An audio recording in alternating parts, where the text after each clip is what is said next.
एक बहू का जवाब सुनकर सास भी चुप रह गई। सब्जी क्या बनाई हरी? सास ने ऐठ कर बहू से पूछा। बहू ने जवाब ना दिया। अरे तुझसे ही पूछ रही हूँ, क्या बनाया है आज? बहू बिना जवाब दिए अंदर किचन में गई और थोड़ी देर बाद एक थाल में रोटी, सलाद और सास की पसंदीदा बैंगन की सब्जी परोसकर सास के कमरे में सास के सामने रखाई। हं, बड़ी अकड़बाज है री, जब पूछा तब बोल ना सकती थी। और ये रोटी किसके लिए परोस गई? मुझे ना खानी है ऐसी रोटी, ले जा इसे यहाँ से। सास ने थाल उठाकर बेड के पास टेबल पर रख दी। बहू ने सब देखा मगर कुछ कहे बिना दूसरी थाल लाकर खाने को ढक दिया। दोपहर गुजरी, शाम आई। खाने को देख सास का मन तो ललचा रहा था मगर असली अकड़ तो सास में थी। बहू को इंसान न समझकर कुछ भी अनाप शनाप बोल देने वाली सास बाद में भी बहू से ही अपेक्षा रख रही थी कि बहू आए और सास को जी जी जी करते हुए फिर से अपनी बेइज्जती करवाए। लेकिन इस बार बहू ने तय कर लिया था, अब वह एक चुप रहकर अपने फर्ज निभाएगी और चाहे कुछ भी हो लेकिन मुंह नहीं खोलेगी। देखते देखते रात हो गई।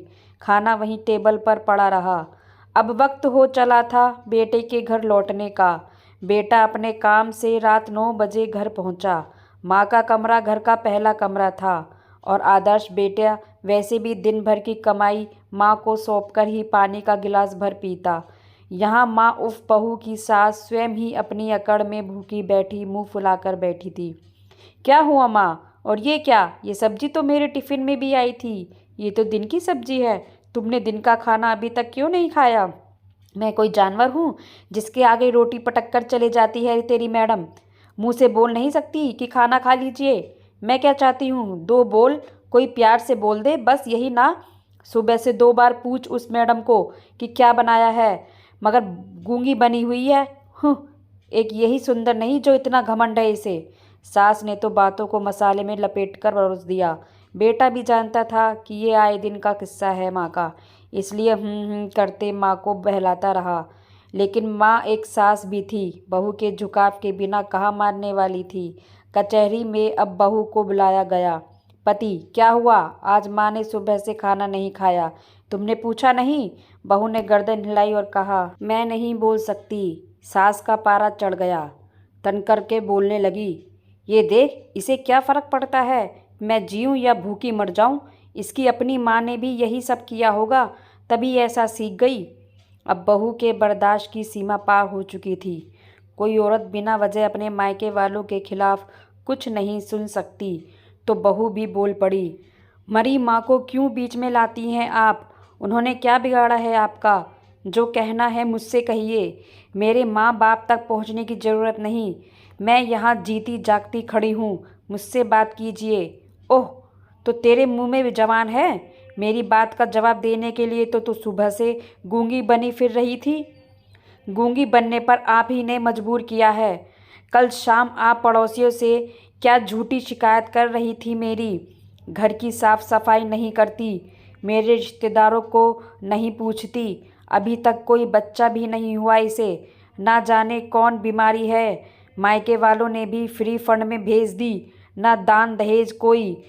कब नहीं पूछा मैंने आपके रिश्तेदारों को? शादी को 1.5 साल ही बीता है, लेकिन साल से ऊपर तक तो आपके रिश्तेदार यहीं आते जाते रहते थे।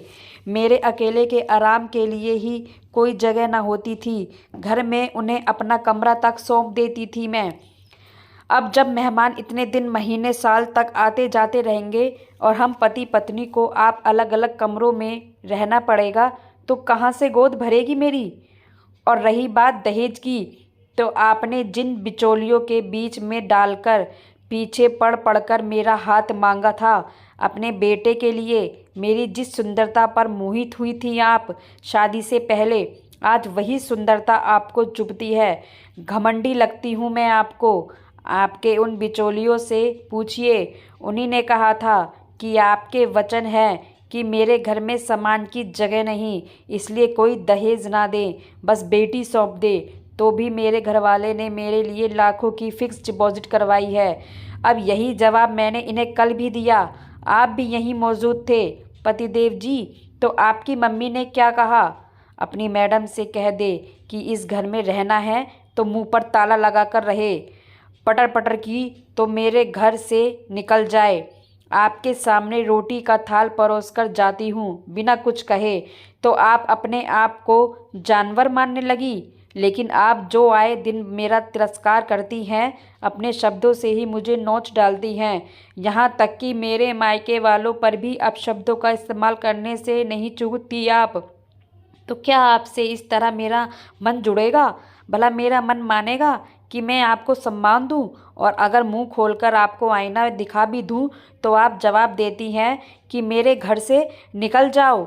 मैं कब तक अपनी बेइज्जती करवाती रहूंगी? अब बस, अब मैं अपने फ़र्ज़ चुपचाप निभाऊंगी, लेकिन आपसे मेलजोल या वार्तालाप नहीं करूंगी। आपको मुंह पर ताला लगाकर रहने वाली बहू चाहिए ना? तो अब से मैं गूंगी बहू ही बनकर रहूंगी। यही मेरे आत्मसम्मान के लिए अच्छा होगा। बहू के वचन सुनकर सास मौन थी, लेकिन कब तक, ये तो कोई नहीं जानता था। तो फ्रेंड्स, ये कहानी आपको कैसी लगी कमेंट्स बॉक्स में ज़रूर बताइएगा। कहानी को लाइक व शेयर ज़रूर कीजिएगा और चैनल पर नए हैं तो सब्सक्राइब कीजिएगा और बेल आइकन ज़रूर दबाइएगा।